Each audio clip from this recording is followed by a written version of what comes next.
Bonjour à tous, j'espère que vous allez bien. Moi, je vais très bien par la grâce du Seigneur Jésus-Christ. C'est votre frère Yali Joël. Alors aujourd'hui, nous débutons la saison 2 des prédications audio sur la chaîne Jésus-Christ Elohim. Et comme vous pouvez le constater, la photo d'illustration a changé et bien d'autres animations aussi. Alors cette image illustre bien le message que je veux véhiculer globalement dans toute cette nouvelle saison. En effet, il s'agit de la couronne d'épines que le Seigneur Jésus-Christ avait lors de sa crucifixion.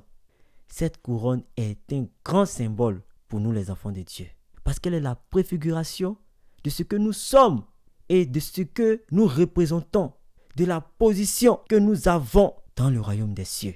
Dernièrement, j'ai regardé le film La Passion du Christ, un très bon film que j'ai apprécié. Il faut dire qu'avant, je ne l'avais pas regardé, malgré le fait que beaucoup de personnes en parlaient, je ne l'avais pas regardé. Mais c'est dans le moment de jeûne que j'avais pris, c'est dans ce moment-là que le Seigneur m'a conduit vers ce film-là. Et c'est un film que j'ai vraiment apprécié. Le seul côté que je n'ai pas vraiment apprécié, c'est au niveau du casting de Monica Bellucci. Il faut dire que cette femme a fait beaucoup de films érotiques. Cette actrice-là, elle a fait beaucoup de films sensuels. Et j'ai trouvé que pour ce film, La Passion du Christ, bon, ce casting-là était un peu, voilà, il n'était pas tellement approprié.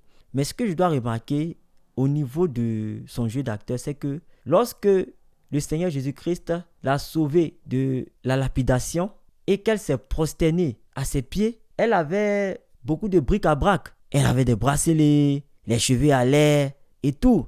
Mais quand elle est réapparue plus tard dans le sillage du Seigneur Jésus-Christ, lorsqu'elle a commencé à suivre le Seigneur Jésus-Christ, elle n'avait plus rien de tout ça.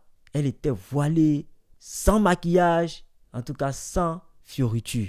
Il faut dire que c'est un message que l'acteur-réalisateur Mel Gibson, parce que c'est lui qui a réalisé ce film-là, c'est un message qu'il a voulu véhiculer. Je ne crois pas que ces deux types d'apparences-là ont été le fruit du hasard dans ce film-là. Non, je ne crois pas en ça.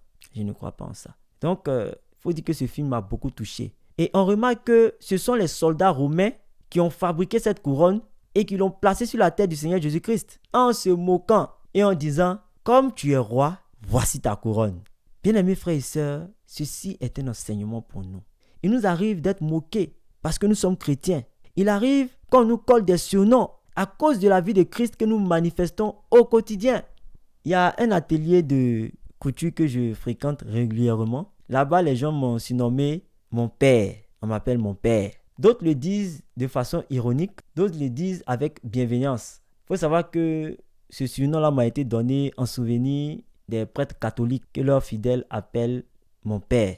Et aussi des pasteurs évangéliques que chez nous en Afrique, on appelle affectueusement papa. Et c'est comme ça. La plupart le disent de façon ironique. Par contre, d'autres sont très sérieux quand ils m'appellent mon père. Mais peu importe leur motivation, ils le disent tous à cause de la vie de Christ que j'affiche parmi eux. Et c'est comme ça. C'est comme ça que Dieu inspire certaines personnes pour que ceux-ci nous donnent le qualificatif réel de ce que nous sommes dans le royaume des cieux. C'est pourquoi dans 1 Pierre, le chapitre 4, le verset 14, il est écrit « Si vous êtes outragés », dans certaines versions, il est écrit « Si vous êtes insultés pour le nom de Christ, vous êtes heureux, parce que l'Esprit de gloire, l'Esprit de Dieu repose sur vous. » Mon frère, ma sœur, c'est vrai que tu traverses une période très difficile où les gens se moquent de toi, où les gens te rabaissent, t'humilient. Sache que tous ces actes concourent à ton couronnement. Certes, ici-bas, cela paraîtra comme une couronne d'épines difficile à porter. Oui, pour le Seigneur Jésus-Christ aussi, ça a été difficile parce que lorsqu'ils ont mis cette couronne sur sa tête, ils l'ont appuyée pour que les épines puissent entrer dans sa tête. Donc, c'est une couronne qui n'est pas facile à porter.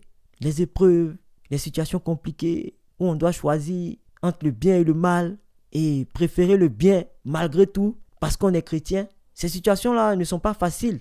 Mais sache que cela concourt à ton couronnement. Toutes ces situations-là te permettront de pouvoir assurer ta position aux côtés du Seigneur Jésus-Christ. Parce que oui, ce couronnement fait de toi co-héritier avec Christ. Le Seigneur Jésus-Christ l'a si bien dit. Il dit, mon royaume n'est pas de ce monde. il n'est pas de ce monde. C'est pourquoi, étant Dieu dans le royaume des cieux, sur cette terre, il a été martyrisé, flagellé, insulté, frappé. Vous voyez, est-ce qu'on peut faire cela à un roi? Non. Mais ce que nous représentons au niveau des cieux est le plus souvent le contraire de ce que nous sommes ici-bas sur cette terre. Mes frères, mes sœurs, tenez bon, tenez bon. Le couronnement n'est pas loin. C'était le message d'entrée pour cette nouvelle saison.